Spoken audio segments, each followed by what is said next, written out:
This is Chit and Chat, the encouraging one-hour podcast, interviewing people from all walks of life, having fun, encouraging, uplifting conversations, with great music as well. Kick back and relax. This is Chit and Chat, the encouraging one-hour podcast. This is Jennifer Malott. Will you Christmas with me?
Hello, and welcome to Chit and Chat, the encouraging one-hour podcast.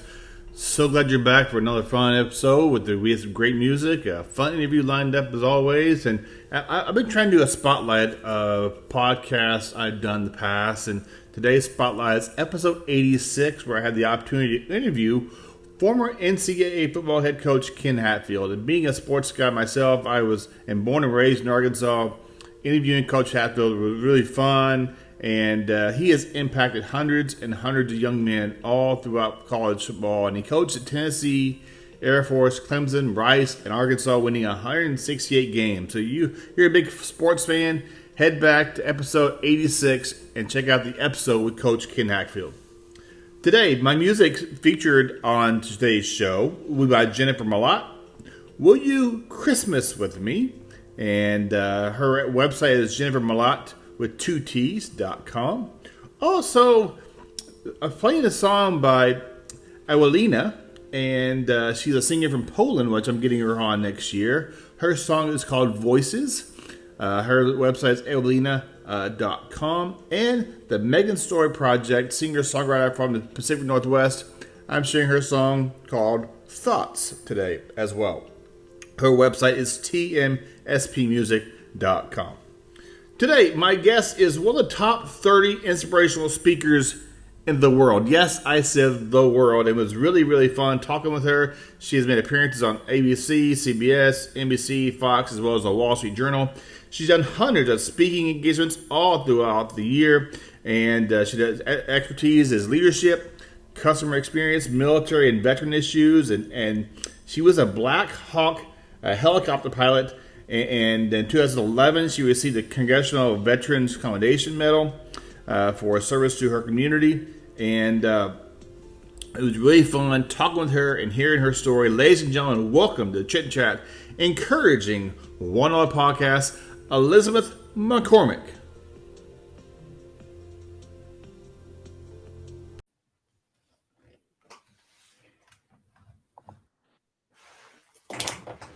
Hello. Hello there. You all right? There I am. There we go. Thanks so much for joining today. Elizabeth McCormick is on with me today on the Chit and Chat Encouraging One-on-One podcast. And people always ask me, how do you get people on? I say, I just ask. Be bold. Just be bold and ask. There you go. Yeah. If I get no, I get no. If I get yes, I get excited. And if you don't ask, the answer's already no. Amen. Amen. Thanks for your time. Really appreciate it. Before we dive into some fun conversations about you and your career and what you're doing, I like to throw some icebreaker questions at my guests to kind of get the wheels turning a little bit. Are you ready? I'm ready. All right. If you're catering a little dinner party and you invite 5 people over from any era, anybody you want, the food's already made, you get kind of sit, relax, and enjoy their company. What 5 people will you be inviting over? Amelia Earhart, Albert Einstein, Abraham Lincoln, Genghis Khan, Ooh. and I can't remember her name, but one of the first, it was a female leader empress from Japan. Okay. With Genghis Khan there, you had no leftovers left. I mean, you should be. That's right. That's right. So yeah, and there was a story in the paper about how he had so many wives and progeny that his DNA exists in like a huge number of the population nowadays. So why not? Why those 5 people? It's very unique. I hate you all kinds of generations and gaps. Yeah. So wouldn't it be interesting to see what they would say to each other? Oh, definitely. So to be the fly on the wall in that room, so Amelia Earhart, of course, was a role model for me as a pilot. What she stood for, how she handled the pressure and the scrutiny that came with that. Whoever else I said, I don't remember who all I said. I was totally off the cuff there. Genghis Khan, like, think about that, like, leadership that it required for what he did in a time with zero technology, right? There was like the idea of technology was probably like a stick in the dirt. So, I mean, think about what had to happen for that kind of leadership. And so the leadership questions would be what I would be asking for that. Albert Einstein, I mean, the brilliance of that room and being in a conversation. Abraham Lincoln, leadership in that time. Oh my goodness.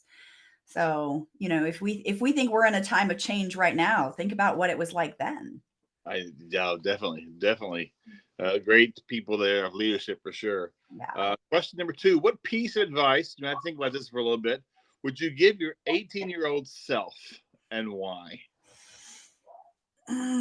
That's so hard because on the one hand, I would say, do not marry your first husband, but then, I wouldn't have my wonderful, fantastic daughter who is like amazing. So I probably would not tell her that, Okay. there's so much, right, that you could say, but it would change everything. So Right. I don't know that I would really change everything. Yeah, there's been some hard times and there's been some really hard times, but for the most part, everything I went through got me here. So Mm. how can you possibly, buckle up, sister. So, There you go. I mean, there just isn't a whole lot I would change. If you could live in any country for a year besides the U.S., what Mhm. country would you choose to live in for 1 year, and why? Mm.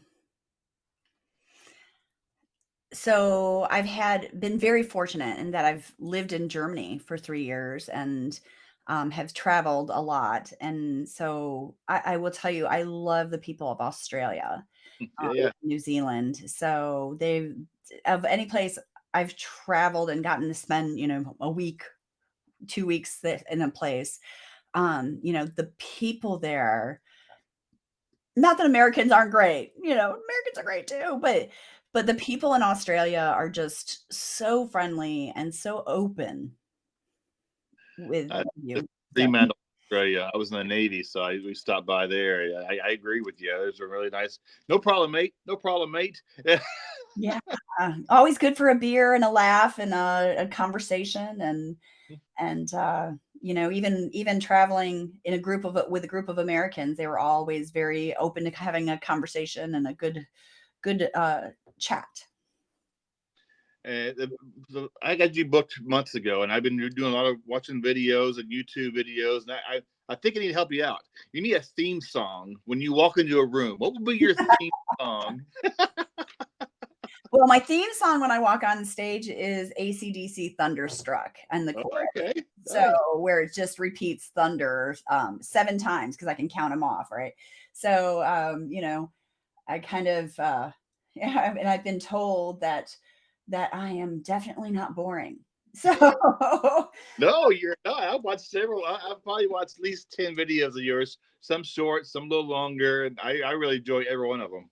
oh, well, thank you. Thank you. So yeah, I've got a lot of videos online and we've got more coming. There's some exciting things coming. So Awesome. And last one, if you could describe yourself in 3 words, what would they be and why? oh my goodness.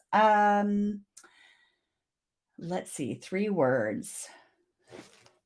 I would say inspirational, experiential, Hmm. and relational, just to keep the theme going. Why those words?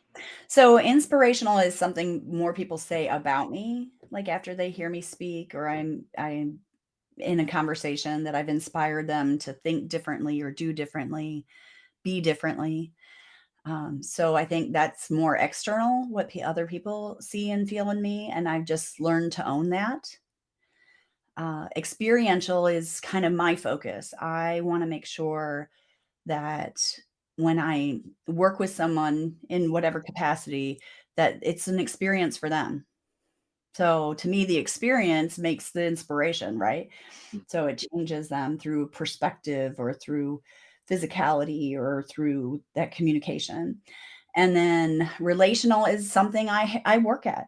It's not natural, right? So I am not a relational personality style. It's something that's important to me though. So I really consciously work at developing relationships and connections. Okay. And then I go retreat by myself. Throughout our time today, was discussing a little bit about you, kind of who encouraged you, inspired you, your career a little bit, and I have we might bounce around a little bit. I just your career, what you've gone through is so amazing, and just reading your bio and doing a good bit of research, you face some tremendous challenges and physical challenges, mental challenges. But for listeners out there, would you mind giving a brief bio about who you are, and we'll discuss more during our time today. Yeah, so you want me to give you my bio, or are you going to give me my bio?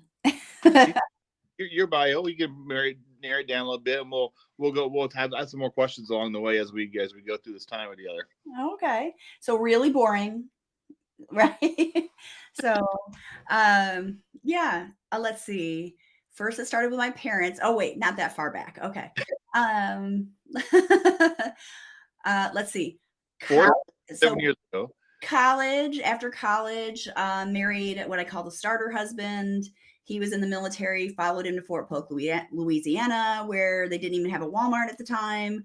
I was miserable. So I ended up joining the military as well, because if he could do it, I could do it.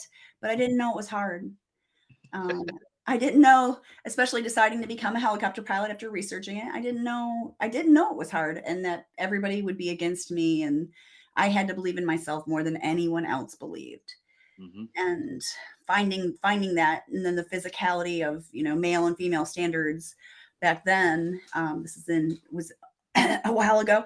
And so, I had to meet all the same physical standards as the men. And again, I just saw it as a challenge that I had to rise up to, but we started with 7 women and only 2 finished. Mm. And so we went through that flight school. After flight school, got my first duty assignment was Fort Drum, New York. Flew a lot of missions there. Then got stationed over in Germany and did 2.5 years over in Germany, supporting Bosnia, Kosovo. And then was injured from negligent medical care. Shouldn't have happened. And everybody always asks if it was a crash. No, just a crash landing with a bad doctor. So, or no landing. So I got sent home from the military, worked in corporate America for 8 years in varying levels and increasing levels of responsibility and leadership. My last job was I was an international contract negotiator, negotiating multi-million-dollar contracts around the world, specializing in international markets, and did that for a few years and got laid off. And around the same time I got laid off, I was turning down paid speaking engagements when my community found out I was a helicopter pilot and wanted me to come speak at events. So I got laid off and I went, I think I know what I'm supposed to do. Yeah. So this is what I've done. So now I got laid off in 2008, and 2009, on January 2009. And I've been doing speaking, entrepreneurship, have multiple companies, and been doing this ever since. So there we go. Less than 5 minutes, a whole story. You and I have something in common. I walked into a recruiter office as a Navy in 1989. Your story is a little more exciting than my story. Can you share about that time you walked in the recruiter and their expression when you walked in? Yeah, as soon as I walked in the recruiting station in Leesville, Louisiana, which we called Diseaseville, as soon as I walked in, the recruiter gets up from his desk and he's like, ooh, we have openings for a cook today. Like, I bet you do. So I like to eat, not dissing the people that like to eat, but I went in knowing and I had done the research and I knew I was going to be a helicopter pilot. Mm-hmm. And he didn't believe me. So it's funny. Something I don't tell very often is I actually went after I was in flight school. The last time I went back to Louisiana to see what eventually became the ex-husband. Mm-hmm. When I went to see him, and the recruiter was like, now I know what to tell people when they come in and want to fly helicopters. I'm like, oh, I bet you do. A little gloating, huh? Yeah, no, he's very proud of himself because he figured out the paperwork. And I'm sitting there thinking, I did the paperwork. You didn't do the paperwork.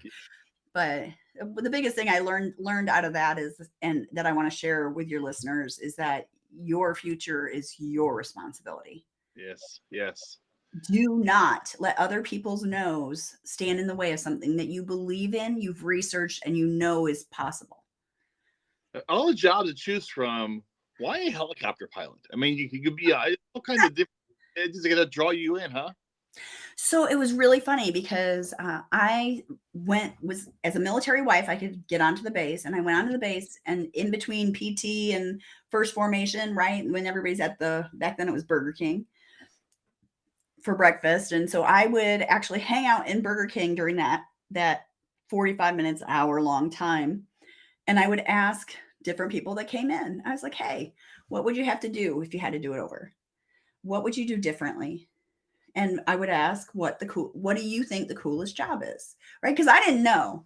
I mean, my husband at the time was an ambulance driver. Like, I knew I didn't want that. Mm-hmm. So I just asked around, and everybody said I would go as a helicopter pilot, and I would go warrant officer and be a warrant officer. And so everybody told me to do that. I should do that. And so when everybody tells you to do something, maybe you should look into it. So I looked into it, and I went to the flight line, and I walked in, and they were all men. And I didn't really pay attention to that because I grew up around my dad's construction sites. Mm-hmm. So I grew up around men all day, right? So around on a construction site. So it didn't really bother me. And I just pestered them and asked them questions over and over again. Like, so how do I do this? What do I need to ask for? What do I need to know? What do you wish you'd known? And I just was super curious. And every question they answered, I would have 2 or 3 more questions from that answer. And I just kept asking them questions, and they helped me.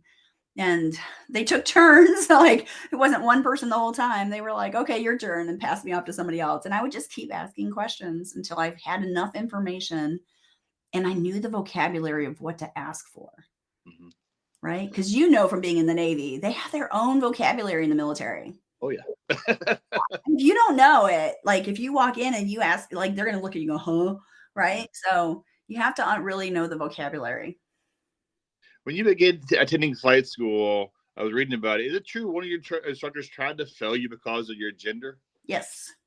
And you were kind of ridiculed a lot, I'm guessing, calling names, I'm sure. How would you push through that mentally, maybe emotionally, to say, you know what, this is what I want to do, and prove to them that you were going to be a pilot?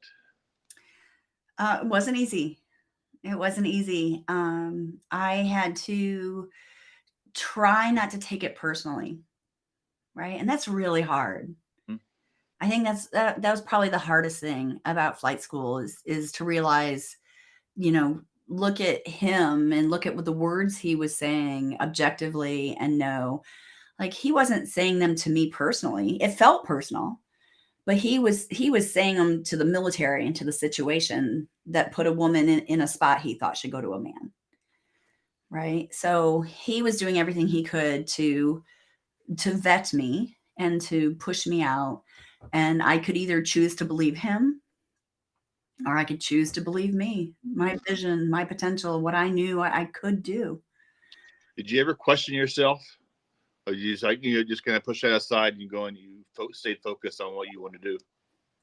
I questioned myself, but I also knew, like, at this point, I'd already been through basic training in candidate school. Like, I've been through some hard stuff already. And basic training was like top 3 of the whole thing. And candidate school was the top graduate. So I knew I could excel within the military system. I just had to get to the next phase without him. Right. I kind of had to outlast him, right?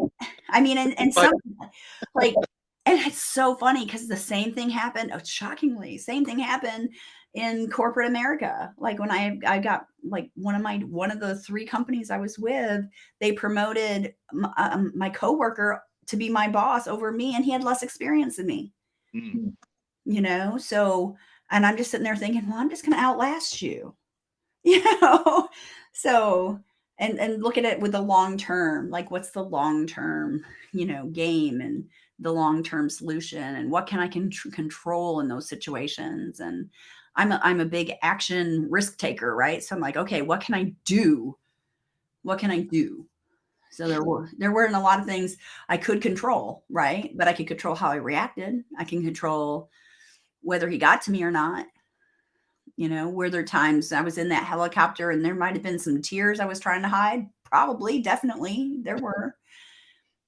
But it wasn't going to help me. When you first sat in that Black Hawk helicopter and you see all those buttons and switches and knobs and levers, and what's the first thing went to your mind? It is intimidating. It is intimidating. So I was intimidated, and I actually wasn't a good pilot at first. I mean, nobody is when they're in training anyway, but I mean, just even out of after flight school, and you start flying missions, and I wasn't very good at first. And what happens is you get behind the aircraft. So it wasn't until I sat into that aircraft, and it basically, you can sit in the aircraft and strap and have the aircraft be strapped to you, or you can be in the aircraft and the aircraft, it's one or the other, right? It's either the aircraft is strapped to you or you're strapped to the aircraft. So if you're strapped to the aircraft, you're following it. Like it's like the aircraft is doing what it wants to do and you're chasing. And what I realized, I had to shift my mindset around flying. And am I allowed to swear? Go ahead. I don't swear very often. I really don't. There's just no other word for this. So it wasn't until I got into the aircraft, sat in that seat, and went, "You are my bitch. You're going to do what I want it to do." And I took command in both my planning and in my physicality with the aircraft, that I started becoming a better pilot.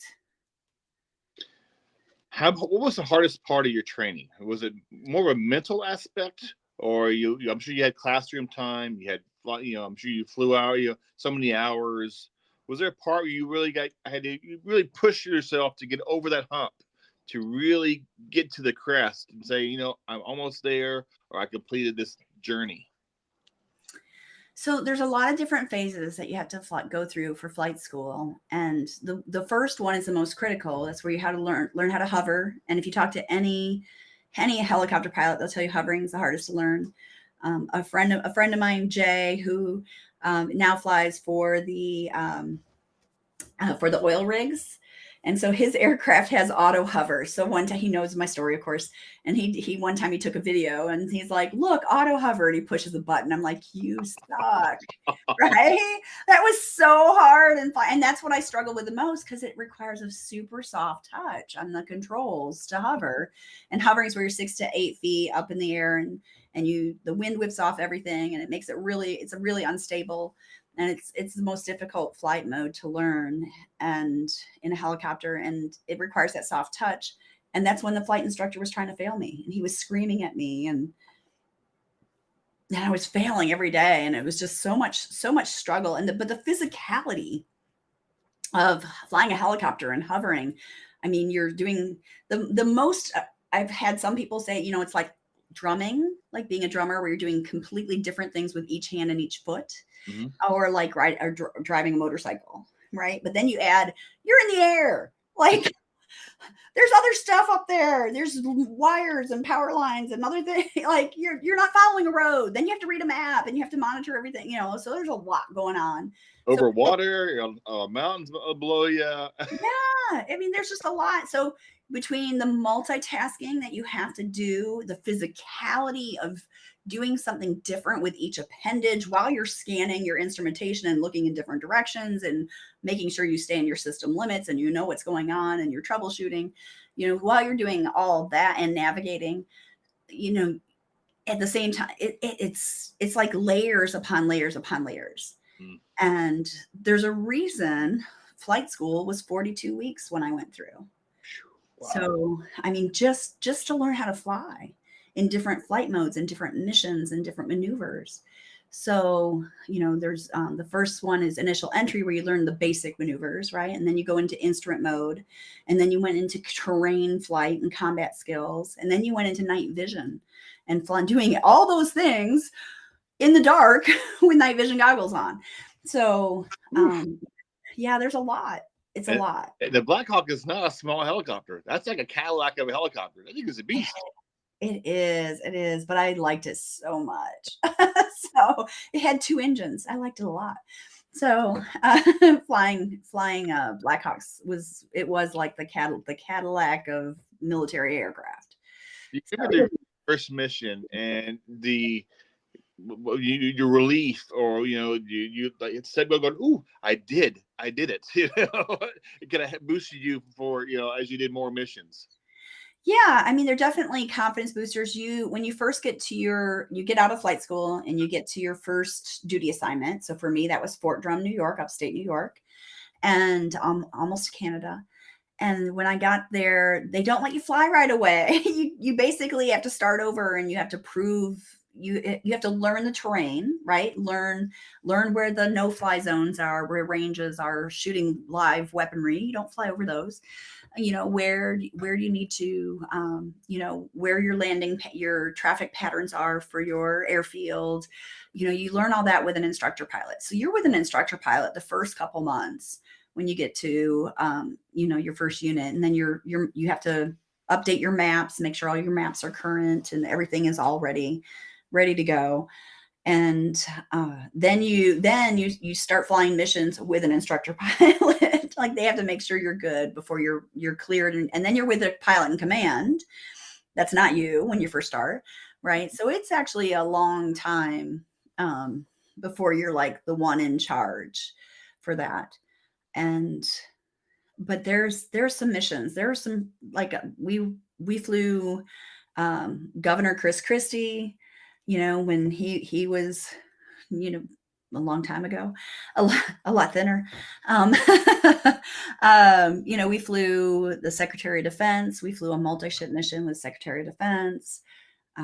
We flew a joint mission with Canada, and it was like a 23 aircraft Hueys Blackhawks. It had like 4 different aircraft. I got some pictures from that mission. It was pretty cool.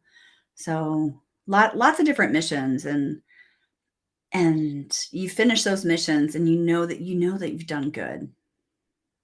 Do you think you paved the way for other female pilots who want to be a helicopter pilot, specifically Black Hawk helicopter pilots? Yeah. So, when you go through flight school and you go through candidate school and you go through flight school, you don't know what you're going to fly. You're just a pilot, right? So you don't know what you're going to fly. So it's not until you finish, at least when I went through, you finish flight school, you find out what aircraft you've got. Now they find out a little earlier, and they actually get more seat time in their advanced aircraft in flight school. They've changed it up a little bit. But where I really feel like I made a difference is I didn't know it in the middle of flight school. Things are finally starting to go good. And long story short, I find out I'm 4 months pregnant. So in flight school, one of the few women, right? I'm already like people are already tons of scrutiny. I mean, this is at a time when less than 1% of all the pilots were women. Mm-hmm. And so, 250 pilots and me, and I find out that I am pregnant from the last time my ex-husband and I had been together before we got divorced, and had no idea. And because I was so thin from working out and everything we have to do fitness wise, and I just had no idea. And so I got put on medical hold. You can't fly when you're pregnant.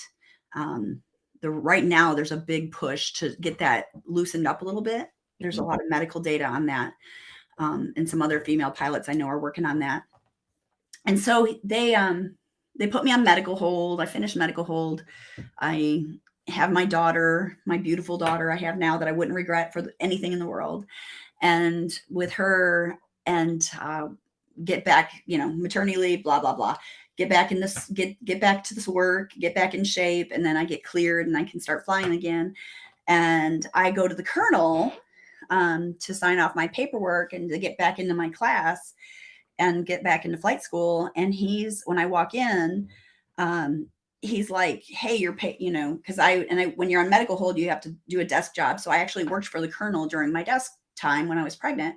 So he knew me, and I walk in, he's like, hey, Chief Mac, go, your paperwork's on the credenza over there. Go ahead and sign it, and we'll start moving things forward. Thinking flight school. And as I go and look at the paperwork, it's paperwork to kick me out of the military. And I'm like, I'm not signing this, sir. He's like, you have to sign it. I was like, no, sir, I'm not signing this. And he's like, Chief, you have to sign it. No one has ever gone through flight school as a single parent before. Mm-hmm. And it's like, sir, you give me 2 weeks, I will figure out this paperwork and I will make it happen. And he's like, I said, he goes, it's never been, chief, it's never been done. And I'm like, sir, watch me. I was like, I did not come this far, to have to do it. And I will tell you, I was 24 years old and I had to write my own death plan. I had to write an incapacitation plan. I had to write a plan on what to do if I was short-term incapacitated or long-term incapacitated and what would happen to my daughter.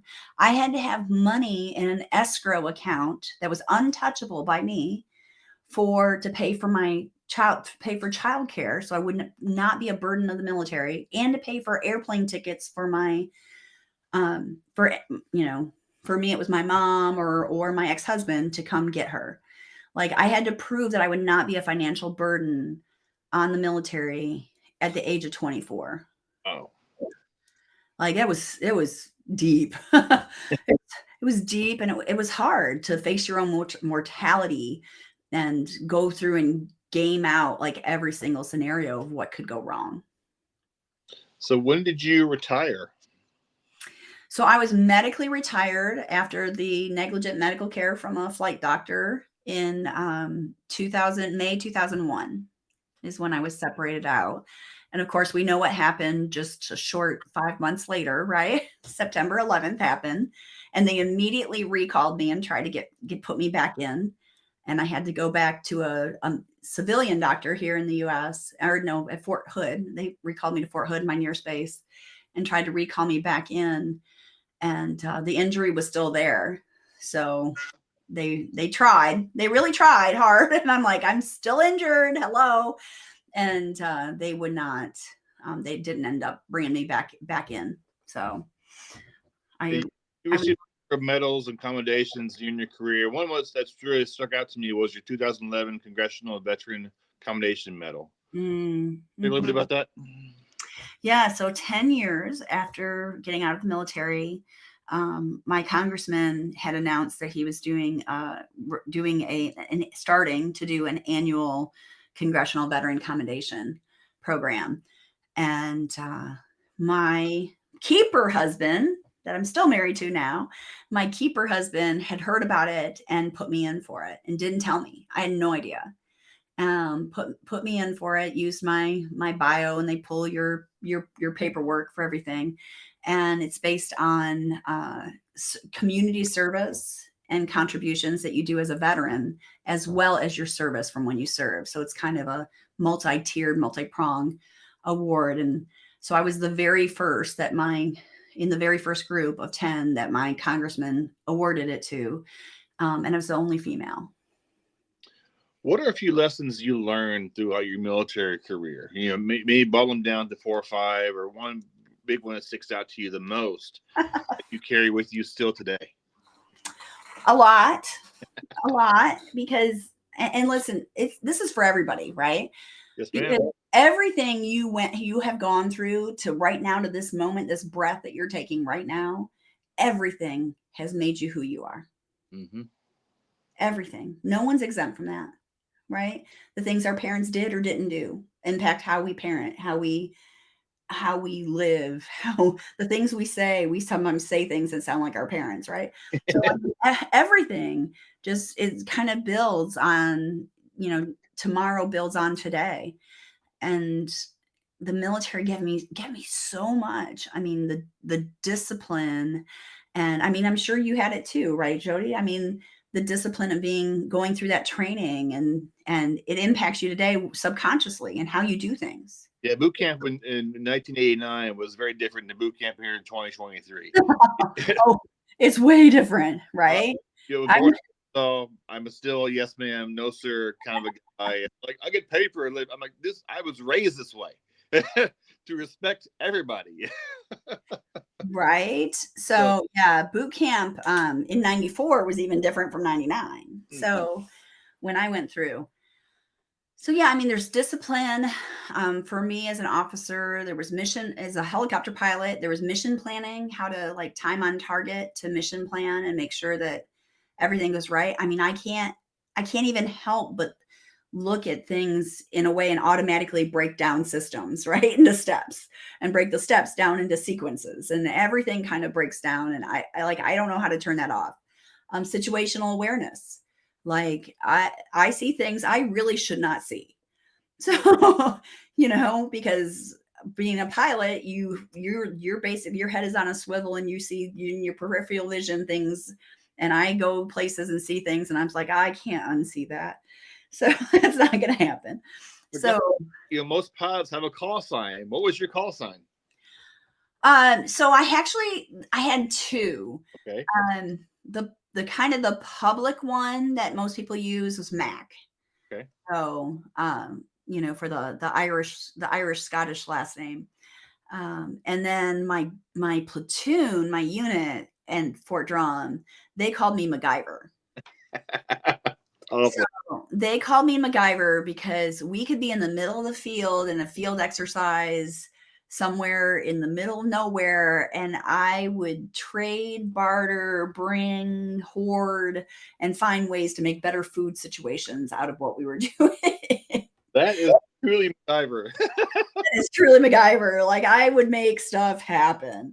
And so they couldn't believe some of, like, I would talk to people in other units and make stuff happen. So building on that relational piece from the beginning, right? So I made stuff happen for them that they were just like shocked that I could do, and made our field exercises much more enjoyable, because when you're hungry or you're cold, things are not good. No. So I found ways to make things happen for my people and take care of my people. Can you share with us about your book and your PILOT method, the 5 elemental truths to leading yourself in life? I did a little more research about you too. There you go. Yeah, so that's my book. We're actually in the 10-year anniversary. That book. I probably should have posted something out last month when it was our 10-year anniversary. So Pilot Method is all about just what it says, leading yourself. So the P is about potential. How can you build more belief in yourself and your abilities? And each of these 5 goes through some of the stories of what I went through that I either tell from stage or from basic training and different places in my training that relate back. So I is implementation. It doesn't do any good to believe in yourself and your potential if you don't do something with it. So it's all about being more effective, building momentum, taking more action. O is L's next. Yeah. Yep. L is leadership. I have a simple acronym for leadership. We communicate, aviate, navigate. Communicate, pretty simple. It's foundational to everything now. Aviate's taking action, going back to the I, and navigate, being really clear on the vision of what you want to accomplish. Because when we're not clear, we don't accomplish much. So O is optimal performance. So how do you perform better? How do you perform at a higher level? And so it talks about like taking care of yourself and finding things of value that can help you move through difficult times, which leads to the T, tenacity. Not giving up when things get hard. I think too many people, what's the saying? Like, they quit when they're feet from gold, right? So too many people quit when they're so close to success. You also have several books out with the Soar to Success series. Would you mind sharing about those and how give a copy of those as well? Yeah. So Soar to Success. So SOAR, the number 2, success, is also my company name. soartosuccess.com is the domain. And sometimes you have to put the www in the front.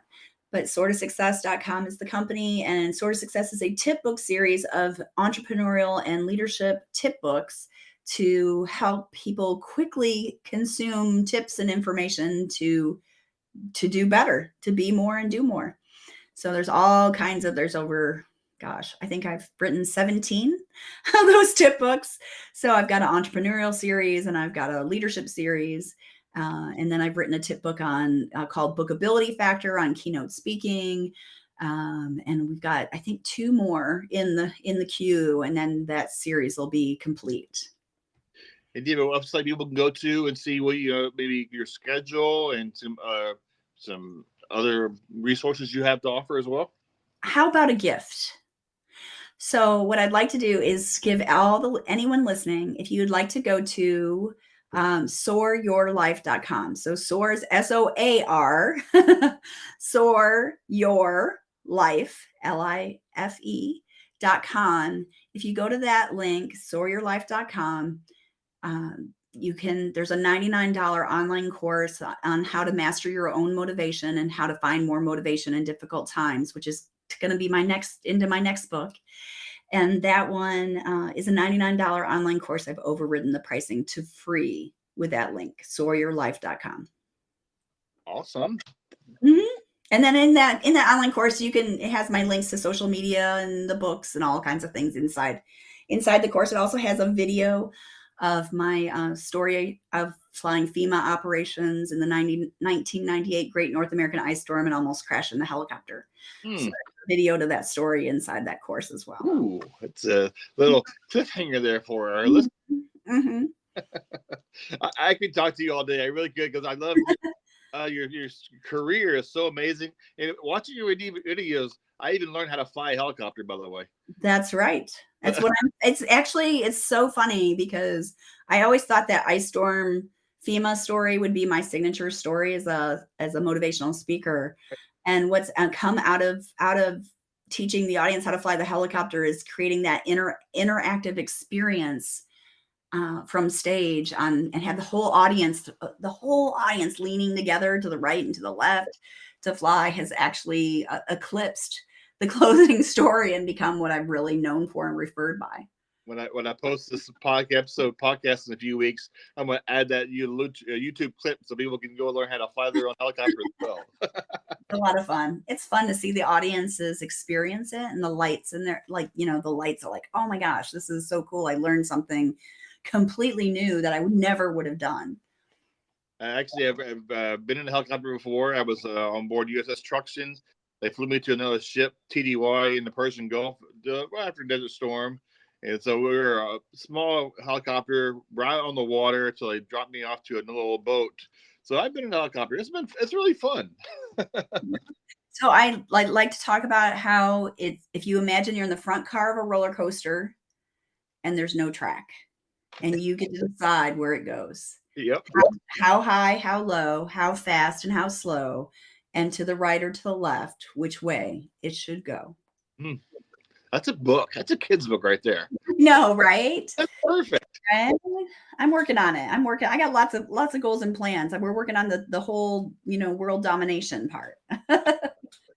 This podcast is all about encouraging others. As we begin to wrap up a little bit, thanks so much for your time. I really appreciate it. You share some encouraging words with someone out there. And I tell this often, people get their dreams bullied. You can't do this. You can't do that. You shouldn't do this. You shouldn't do that. Share us some words from Elizabeth and how you can impact someone's life today and sharing some encouragement. So you have to believe in you more than anybody else believes in you. Because if you don't believe in you, yourself, your abilities, your potential of what's possible, nobody else is going to believe. Amen. It has to start within you. Very powerful. Mm-hmm. Thank you so much for the time today. Really appreciate it. And if you're ever in Washington State, please let me know. I'd love to have coffee with you. It'll be on me. And so I'm honored to have you on and wish you nothing but the best as you continue to share encouragement, positivity, your story, and just your words are so powerful to people of all ages. So thank you so much for the time today. Really appreciate it. Glad to be here. Thank you for having me. God bless. Thank you.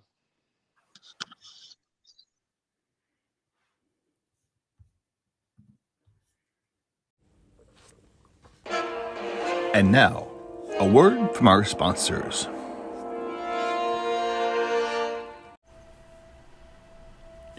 I want to take a few minutes and thank each of my sponsors.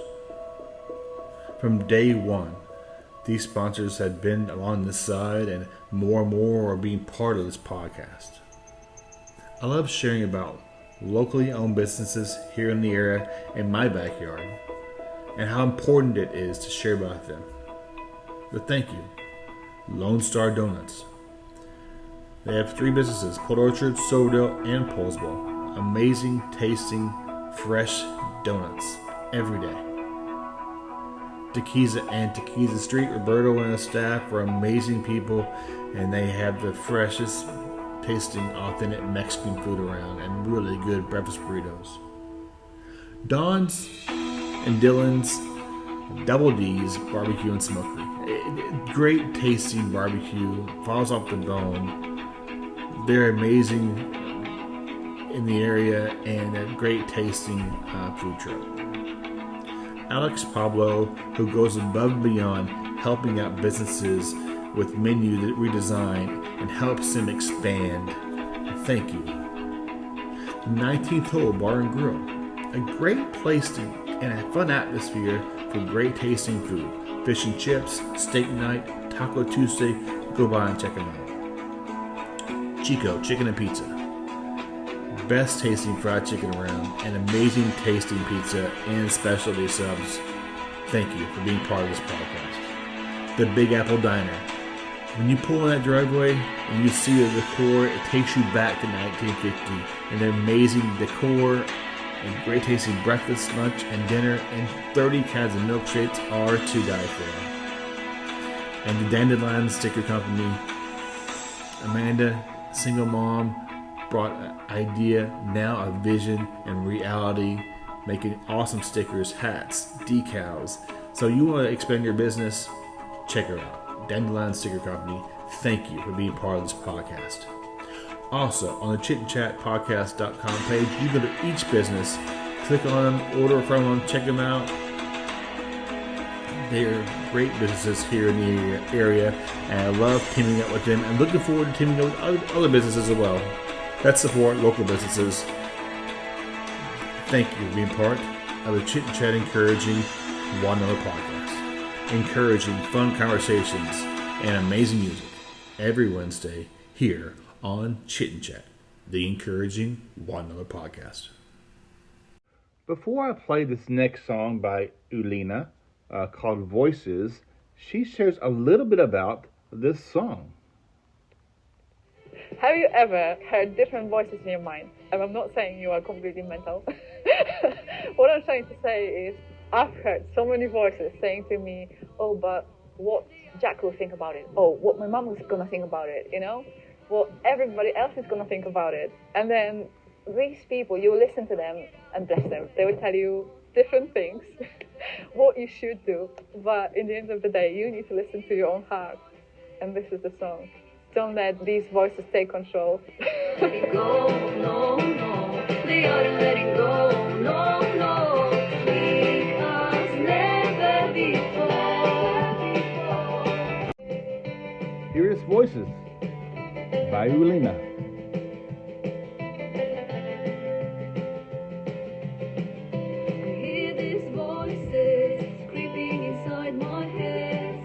They ought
to let it go.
great song, and this reminds us to not let those negative voices in our head control us on telling us we can't do this, you can't do that, you're not good enough to be this, you're not good enough to be that.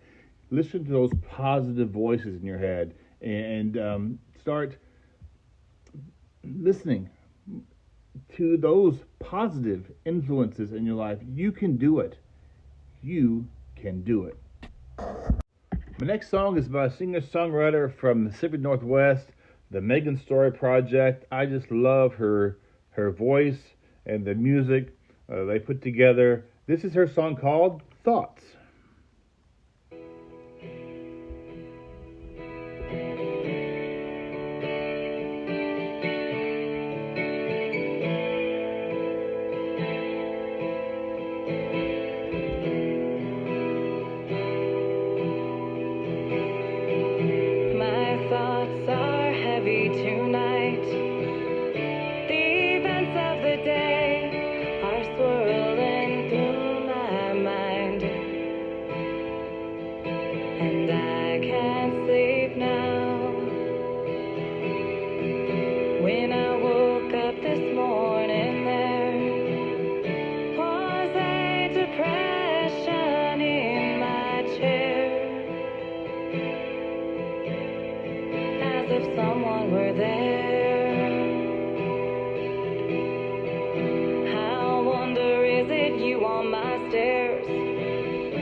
Full of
Tonight, the events of the day are swirling through my mind,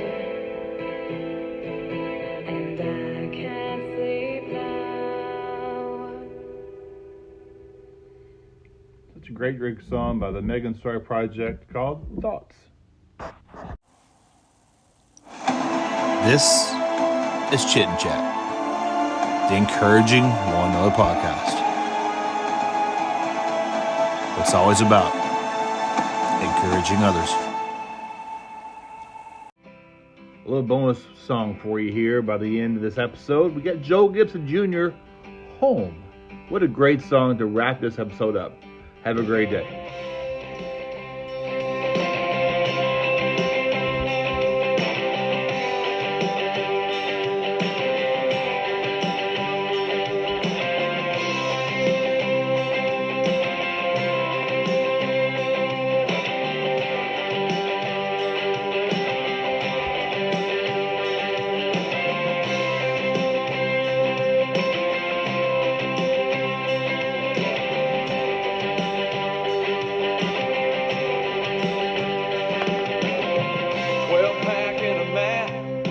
Shotgun in the cab of my old truck.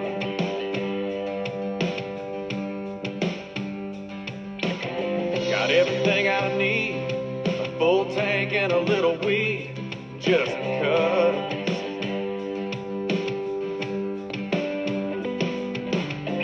I roll the windows down, crank up the country music to 35.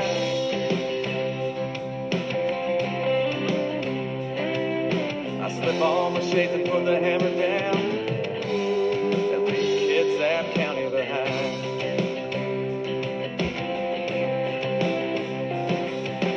North Cascades to the Badlands, Jackson Hole to Lynchburg, Tennessee.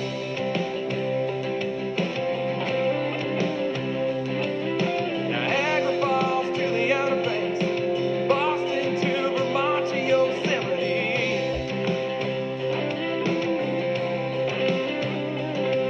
Driven every road in Yellowstone, nothing feels like home.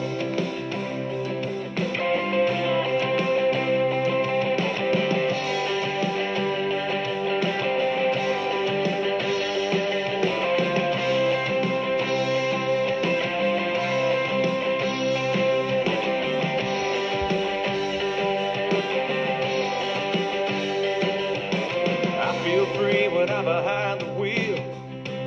Somehow it just soothes my soul.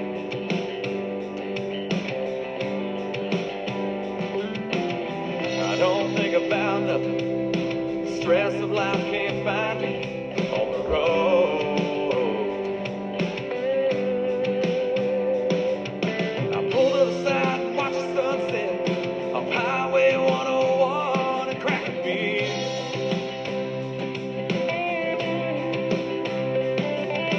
My idea of heaven is what I'm doing right here.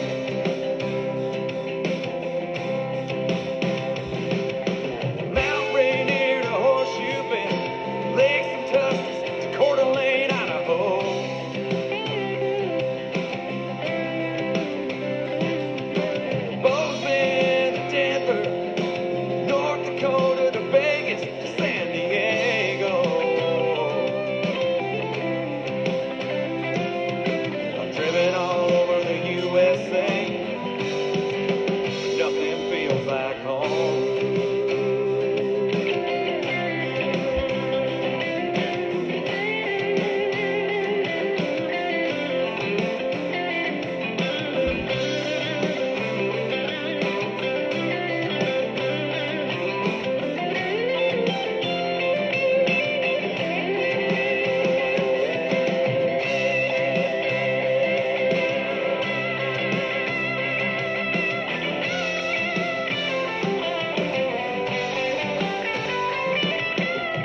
Home by Joel Gibson Jr. Just love that song. And, you know, I was born and raised in Camden, Arkansas, and I've been living here in Washington State since 1990. And I do miss the old stomping grounds. I do miss the population of about 15,000.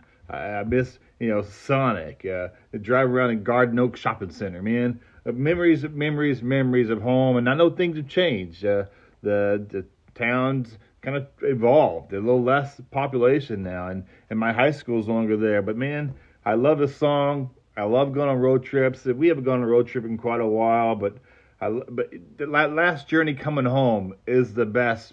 As you're inside city limits, and you're getting closer and closer to home, and you're just like, I'm home. I just love this song called Home by Joel Gibson Jr. Thank you so much for joining the Chit and Chat Encouraging One Other podcast today. It's a great interview with Elizabeth McCormick, inspirational speaker and pilot of the Black Hawk helicopter. So cool hearing her story. As she mentioned in this episode, to go check out soaryourlife.com. It's SOARYOURLIFE.com. And it's a little something free for you. Go check it out. Also, thank you to Jennifer Malott, Ulina, Megan's Story Project, and a surprise song by Joel Gibson Jr. I hope you can check these musicians out. If you go to Spotify, you see the little description. Each of my artists have their websites up there, and just go check them out. And maybe they're in your neck of the woods. You can see them live in concert. Also, thank you for the sponsors being part of this podcast as we continue to share encouragement and positivity through 2024. And I'm excited to get some more guests lined up for you and sharing more singer-songwriters, independent artists from all over the world.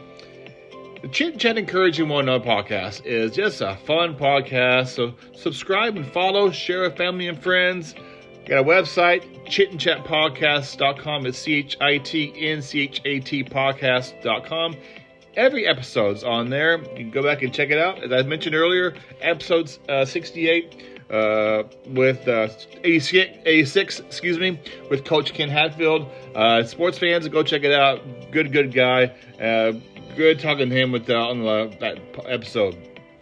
Hope to see you next time on the Chit Chat Encouraging One Another podcast. Until next time, have a great day.